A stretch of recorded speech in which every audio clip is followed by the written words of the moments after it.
Hello dear friends, you are watching physics concept by पूजा।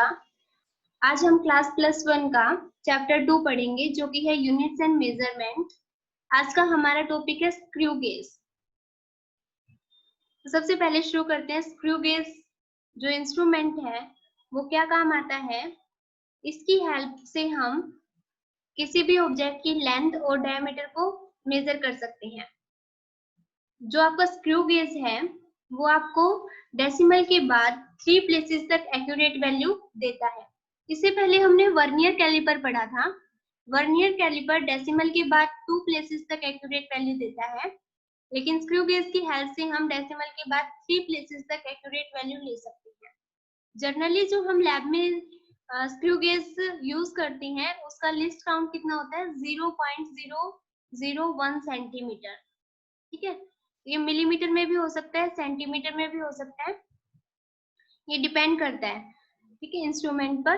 तो यहाँ से हम लिस्ट काउंट क्या होता है, लिस्ट काउंट मतलब कोई भी इंस्ट्रूमेंट कम से कम कितना मेजर कर सकता है उसको लिस्ट काउंट बोलते हैं। कि एक जैसे कि हमारा मीटर स्केल है, मीटर स्केल में यहाँ पर 0 सेंटीमीटर है, यहाँ 1 सेंटीमीटर है और इसके बीच जो है वो 10 डिविजन्स है। तो ये कम से कम कितना मेजर कर पाएगा, 1 डिवीजन के इक्वल, जो कि है 0.1। तो ये 0.1 क्या है, मीटर स्केल का लिस्ट काउंट है। इसी तरह से स्क्रू गेज का कितना है, 0.001 सेंटीमीटर। क्लियर है। नेक्स्ट हम देखते हैं कि स्क्रू गेज के अंदर कितने स्केल्स होते हैं। जैसे कि हमने जब वर्नियर कैलिपर पढ़ा था तो उसमें 2 स्केल्स देखे थे, एक मेन स्केल और एक वर्नियर स्केल। इसी तरह से स्क्रू गेज में भी 2 स्केल होते हैं। तो एक पहला होता है पिच स्केल, और इस पिच स्केल का हम मेन स्केल भी बोलते हैं और इसी को स्लीव भी बोला जाता है कई बार। ये तो मेन स्केल की तरह काम करता है। और जैसा जो आपका वर्नियर कैलिपर में वर्नियर स्केल था, ऐसा ही यहाँ पर काम करता है सर्कुलर स्केल। सर्कुलर स्केल की अनदर नेम है, इसे हेड स्केल और थिम्बल भी बोला जाता है कई बार। क्लियर है। तो हमारा जो स्क्रू गेज है वो 2 स्केल से मिलकर बना होता है, एक पिच स्केल और एक सर्कुलर स्केल। इन दोनों स्केल्स की हेल्प से ही हम न रीडिंग को लेते हैं। जो आपको इसकी इमेज दिख रही है, स्क्रू गेज ऐसा दिखता है। ठीक है, तो यहाँ पर ये क्या है, ये स्टड है और इसके अंदर क्या है, स्क्रू लगे होते हैं। जैसे ये स्क्रू है, ये इस लोहे की पाइप के अंदर ये स्क्रू है, ये इंटरनल व्यू है इसका।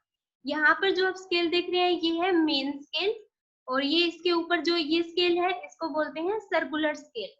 ये जो सर्कुलर स्केल है जब ये पूरा बंद हो जाएगा तो ये पूरा सर्कुलर स्केल इस मेन स्केल के ऊपर चढ़ जाता है। क्लियर है, ये थोड़ा सा ऊपर है ना। तो जिस इंस्ट्रूमेंट का हमें डायमीटर मेजर करना है तो उसको यहाँ पर हम रख देते हैं और इसको अच्छी तरह से टाइट क्लोज कर देते हैं। अब ये पूरा क्लोज हो जाता है तो यहाँ पर जो हमारे पास ये इसका नाम है, यहाँ पर ये है, इसमें आपको टर की आवाज आती है अगर पूरा अच्छी तरह से क्लियर है ये, तो इसको रेचेट बोला जाता है। ये क्या है, रेचेट है। ठीक है, तो यार 2 मीन्स आपको सिर्फ यही मेन स्केल और सर्कुलर स्केल ही ध्यान रखने हैं, इससे आपके इजिली रीडिंग मिल जाएगी। ठीक है, तो यहाँ पर आपके पास ये देखो, इस जो लोहे वाली पाइप है इसके अंदर ही ये स्क्रू होता है और यहाँ पर ये खुला हुआ है। तो ये खुला हुआ है, इसकी वजह से हमें ये मेन स्केल दिख रहा है। ये मेन स्केल है और ये क्या है, सर्कुलर स्केल है। क्लियर है। नेक्स्ट हम देखते हैं, इसमें एक डेफिनेशन आती है पिच। पिच क्या होता है, तो पिच हमें क्या कब यूज होगी, जब हम इसका लिस्ट काउंट फाइंड आउट करेंगे तब हमें पिच चाहिएगी। तो पिच होती क्या है ये जानते हैं सबसे पहले। तो पिच क्या है, it is the distance moved by screw due to 1 complete rotation of circular scale. जो आपका सर्कुलर स्केल है वो जब पूरा एक कंप्लीट रोटेशन करता है तो स्क्रू कितना मूव हुआ है उसी को हम क्या बोलते हैं, पिच। ठीक है, और पिच की दूसरी डेफिनेशन क्या है, distance moved bye 2 consecutive threads of screw. जब जो डिस्टेंस है, जो स्क्रू हमने दिखा है उसके 2 थ्रेड्स के बीच का जो डिस्टेंस है उसे हम पिच कह सकते हैं। और थर्ड डेफिनेशन है कि it is the marking on main scale, कि मेन स्केल पर जो रीडिंग होती है उन रीडिंग्स को भी हम पिच डिफाइन कर सकते हैं। देखो एक बार इसका ये डायग्राम हम देखते हैं, उसमें आपको तीनों डेफिनेशन अच्छी तरह से क्लियर हो जाएगी। देखो ये हमारा क्या है, सर्कुलर स्केल है। जब ये सर्कुलर स्केल पूरा एक रोटेशन करेगा तो ये जो स्क्रू है ये कितना मूव होगा, उसी को हम क्या बोलते हैं, पिच। मतलब ये देखो दूसरी डेफिनेशन क्या कहती है कि पिच क्या है, इसके ये दो थ्रेड्स हैं। जब स्क्रू आपने देखा होगा तो उसके दो थ्रेड्स के बीच, एक तो ये और एक ये, इन दो थ्रेड्स के बीच का जो डिस्टेंस है उसको पिच कह सकते हो। जब आप इसको घुमाओगे तो यहाँ पर क्या है, ये स्क्रू भी घूमेगा, ठीक है। तो जब सर्कुलर स्केल पूरा एक रोटेशन घूम जाएगा तो जितना डिस्टेंस ये मूव करेगा उसी को हम पिच कहते हैं। या हम बोल सकते हैं कि एक रोटेशन में ये कितना मूव करेगा, उतना ही मूव करेगा जितना कि दो स्क्रू के दो थ्रेड्स के बीच का डिस्टेंस है। और ये भी कितना मूव होगा, अगर पूरा ये एक सर्कल में मान लो ये 1 मिलीमीटर डिस्टेंस मूव हुआ है तो यहाँ पर मेन स्केल में भी हमारे पास कितनी रीडिंग आएगी, 1 मिलीमीटर ही आएगी, ठीक है। तो ये आपस में रिलेट है तीनों डेफिनेशंस। मतलब जब सर्कुलर स्केल, इंपॉर्टेंट सबसे यही है, इससे आपको इजीली समझ आ जाएगा। ये जब सर्कुलर स्केल पूरी एक रोटेशन करता है तो ये जो स्क्रू है ये कितना घूमता है उसी को हम पिच बोलते हैं, ठीक है। क्लियर है आपको ये डेफिनेशन, तीनों के तीनों पिच क्या है, ठीक है। इसके बाद हमारे पास नेक्स्ट आता है कि हम इसका लिस्ट काउंट कैसे निकालें। जैसे कि वर्नियर कैलिपर में लिस्ट काउंट का फॉर्मूला एक मेन स्केल डिवीजन माइनस एक वर्नियर स्केल डिवीजन थी। इसी तरह से स्क्रू गेज में लिस्ट काउंट की कैसे निकालते हैं हम, पिच। पिच हमने देख ही लिया है कि किसे कहते हैं, और नंबर ऑफ, उसको डिवाइड कर दें अगर पिच को, किससे, number of circular scale division, कि हमारे सर्कुलर स्केल पर कितने डिवीजन है, तो हमारे पास क्या निकल आएगा, लिस्ट काउंट। मान लेते हैं कि सर्कुलर स्केल की पूरी एक रोटेशन में हमारे स्क्रू एक 1 mm जो है वो रोटेट किए हैं, और सर्कुलर स्केल पर 100 डिवीजन है पूरी की पूरी, तो जो डिवाइड करके आंसर आएगा वो क्या आ जाएगा, हमारा लिस्ट काउंट आ जाएगा। क्लियर है। इसके बाद हम एक क्वेश्चन से समझ लेते हैं। देखो क्या कह रहा है हमें क्वेश्चन, कि दो फुल टर्न सर्कुलर स्केल की स्क्रू बेस की डिस्टेंस कवर कर रही है 1 मिलीमीटर ऑन द स्केल।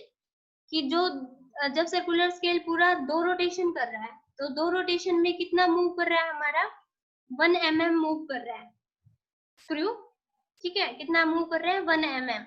तो एक रोटेशन में कितना करेगा, एक रोटेशन में कितना करेगा, इसका हाफ, यानी कि 0.5 mm। तो हमने डेफिनेशन में पढ़ा है कि एक रोटेशन जब सर्कुलर स्केल करता है तो स्क्रू कितना मूव करेगा, उसी को हम क्या बोलते हैं, पिच बोलते हैं। तो ये आ गई हमारे पास पिच, और हमें बता रखा है आगे कि जो सर्कुलर स्केल के ऊपर है टोटल रीडिंग कितनी है, 100। तो हमें लिस्ट काउंट फाइंड आउट करना है। तो यहाँ से हमने लिस्ट काउंट का फॉर्मूला अभी पढ़ा है। लिस्ट काउंट का फॉर्मूला क्या पढ़ा है कि पिच अपॉन में number of circular scale reading. Pitch हमें पता चल गई कि जो एक सर्कुलर स्केल है वो पूरे एक रोटेशन में कितना मूव किया है, तो वो 0.5 mm मूव किया है। और क्वेश्चन में हमें गिवन है कि सर्कुलर स्केल पर रीडिंग कितनी है, 100। तो जब हम इसको डिवाइड करेंगे तो हमारे पास लिस्ट काउंट कितना आ जाएगा, 0.005 mm। तो स्क्रू गेज कम से कम कितना मेजर कर सकता है, इतना, ठीक है। इस तरह से हम लिस्ट काउंट फाइंड आउट कर सकते हैं। नेक्स्ट हमारे पास आता है कि हम स्क्रू गेज के ऊपर रीडिंग कैसे फाइंड आउट करें। तो जो रीडिंग है वो कैसे निकालते हैं, टोटल रीडिंग हम मेन स्केल की रीडिंग निकालेंगे और उस प्लस में सर्कुलर स्केल की रीडिंग निकालेंगे और दोनों को ऐड कर देंगे। मेन स्केल की रीडिंग का क्या मतलब है, कैसे निकालेंगे, कि जो रीडिंग मेन स्केल की just before zero of circular scale की जीरो से जस्ट पहले जितनी रीडिंग है मेन स्केल पर, वो हो जाएगी मेन स्केल की रीडिंग। और सर्कुलर स्केल की रीडिंग कौन सी, कैसे निकालेंगे, जो उसका डिवाइस का इंस्ट्रूमेंट का लिस्ट काउंट है अगर उसको मल्टीप्लाई कर देंगे किससे, coinciding division of circular scale with base line. ये जो सर्कुलर स्केल की कौन सी डिवीजन जो है बेस लाइन के साथ कोइंसाइड कर रही है, उसको अगर उस इंस्ट्रूमेंट के लिस्ट काउंट से मल्टीप्लाई कर देंगे तो हमारे पास क्या आ जाएगी, किस तरह से हम स्क्रू गेज पर रीडिंग लेंगे। तो मेन स्केल की रीडिंग और सर्कुलर स्केल की रीडिंग को ऐड करके हम रीडिंग फाइंड आउट कर सकते हैं। नेक्स्ट हम देखते हैं, एग्जाम्पल से आपको क्लियर हो जाएगा। देखो ये जो है ये हमारा मेन स्केल है, क्लियर है। और ये जो स्केल है ये कैसा है, सर्कुलर स्केल है। यहाँ पे देखो, अब यहाँ पर सर्कुलर स्केल की जीरो होगी, पहले हमें क्या निकालना है, हमें टोटल रीडिंग जो चाहिए होती है, अभी हमने पढ़ा है पीछे, टोटल रीडिंग किसके इक्वल होती है? मेन स्केल रीडिंग प्लस में circular scale reading. Main scale reading की डेफिनेशन अभी मैंने क्या बताई है कि सर्कुलर स्केल की 0 से पहले मेन स्केल की कितनी रीडिंग होगी, वो हमारे पास किसकी रीडिंग आ जाएगी हमारे पास? मेन स्केल की रीडिंग। तो यहाँ पर हमारे पास ये सर्कुलर स्केल है और ये मेन स्केल है, ठीक है। तो यहाँ पर कहीं 0 होगी सर्कुलर स्केल की, तो इससे पहले कितनी रीडिंग आ रही है टोटल?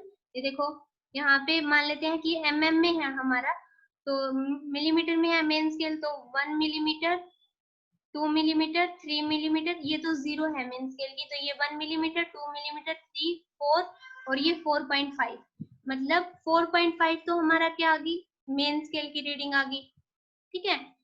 और इसका मान लेते हैं कि हमारे पास जो लिस्ट काउंट है वो 0.01 आ रहा है। मान लेते हैं कि मेन स्केल mm में है, ठीक है। तो एक कंप्लीट पिच लिस्ट काउंट निकाल रहे हैं हम। लिस्ट काउंट किसके इक्वल होता है इसका? पिच। पिच का मतलब क्या है कि पूरी एक रोटेशन में कितना स्क्रू घुमाया या मेन स्केल कितना डिस्प्लेस हुआ है। तो मेन स्केल मान लेते हैं कि मिलीमीटर में है, तो मान लेते हैं 1 mm हुआ है, ठीक है। और यहाँ पर इसका जो रोटेशन है सर्कुलर स्केल पर पूरे डिवीजन मान लेते हैं कि 100 है। तो हमारे पास यहाँ पर इसका लिस्ट काउंट हम कैलकुलेट करें तो कितना आ जाएगा? 0.01 आ जाएगा, ठीक है। ये मैं मान रही हूँ, रीडिंग नहीं दी हुई इसमें, तो मैंने मान लिया है कि मेन स्केल जो है वो mm में है, मिलीमीटर में है, और इस सर्कुलर स्केल पर टोटल 100 डिविजन है। तो इसका लिस्ट काउंट मैंने यहाँ पर 0.01 निकाल लिया इस स्केल का। और मेन स्केल की रीडिंग मैंने आपको बताई दी कि ये देखो यहाँ पर कहीं 0 होगी रोटेशन स्केल की, यहाँ पे 15 है, 20, तो इससे पहले क्या होगा? 10 होगा, फिर 5 होगा, फिर 0 होगी। तो 0 से पहले पूरी कितनी रीडिंग दे रहा है मेन स्केल? 4.5। लिस्ट काउंट मैंने निकाल लिया। अब मैंने क्या देखना है? सर्कुलर स्केल रीडिंग कैसे लेते हैं? लिस्ट काउंट को अगर हम देखेंगे अब कि सर्कुलर स्केल की कौन सी डिवीजन, ये है बेस लाइन। बेस लाइन कौन सी है? ये बेस लाइन से सर्कुलर स्केल की कौन सी रीडिंग कोइंसाइड कर रही है? तो ये 20, ये 21 और ये 22 कौन सी कर रही है? 22। तो मल्टीप्लाई कर देंगे इसको 22 से, ठीक है। तो जब इसको सोल्व करोगे तो आपके पास कितना आ जाएगा? इस तरह से आप टोटल रीडिंग में मेजर कर सकते हो। ये कितना हो गया? इसको 0.22, तो इसमें ऐड करेंगे तो ये हमारे पास आ जाएगी रीडिंग, ठीक है। तो ये हमारे पास कितना आ गया? 4.572 आ गया।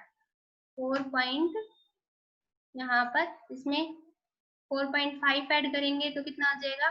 7 और 2, 4.72 आ गया हमारे पास, ठीक है। इसी तरह से यहाँ पर निकालेंगे तो यहाँ पर मेन स्केल की रीडिंग कितनी आ जाएगी? 1, 2, 3 और 4।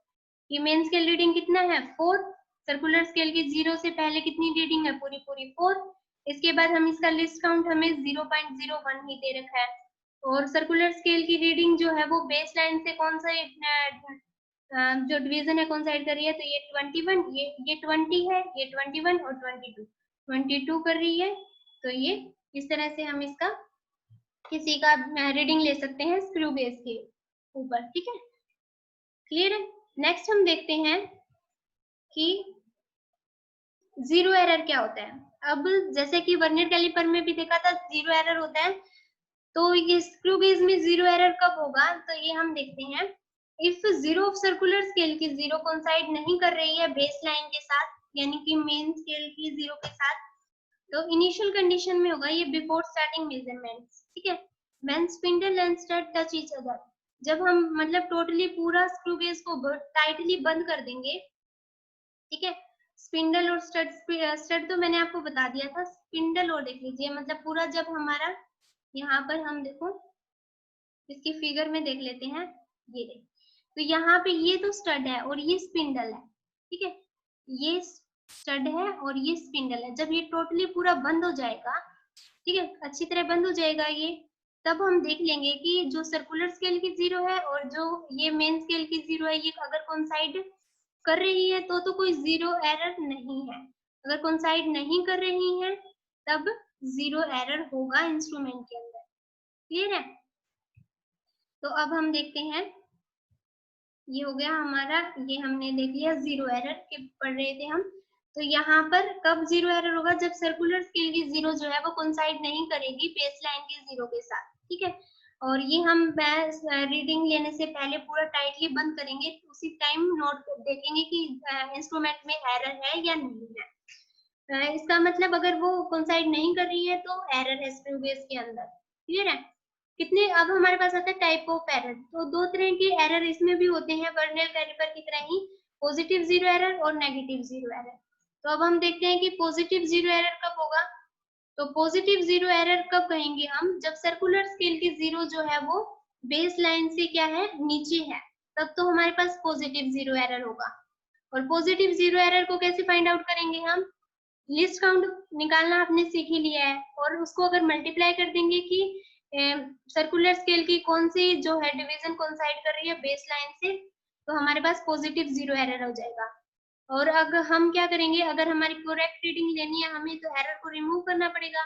तो टोटल रीडिंग में से उस एरर को माइनस कर देंगे, तो जो एरर होता है वो हमेशा माइनस ही होता है, ठीक है। अगर आपका पॉजिटिव जीरो एरर है तो वो क्या होता है, सब्ट्रैक्ट हो जाएगा टोटल रीडिंग में से, तो हमारी रीडिंग क्या है, करेक्ट आ जाएगी, क्लियर है।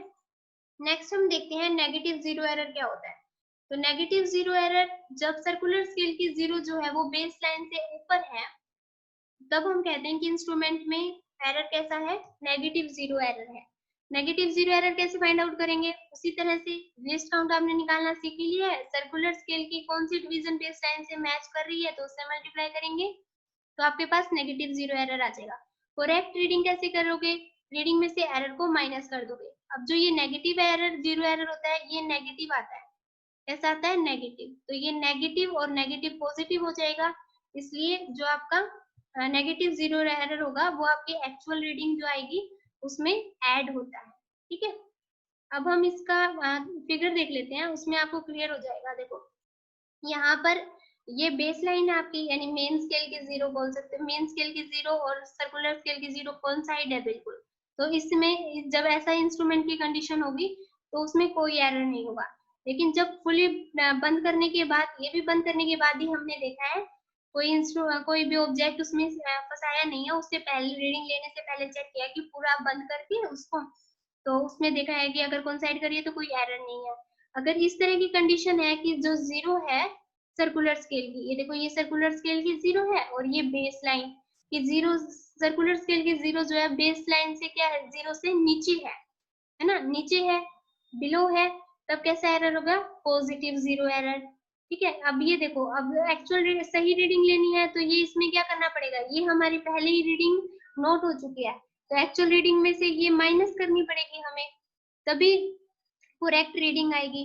और नेगेटिव जीरो एरर क्या है, जब आपकी जो सर्कुलर स्केल की जीरो है, ये देखो ये सर्कुलर स्केल की जीरो है और ये बेस लाइन की जीरो से क्या है, जब ऊपर होगी सर्कुलर स्केल की जीरो, जब बेस लाइन से ऊपर होती है तब जो एरर होता है उसको हम बोलते हैं नेगेटिव जीरो एरर।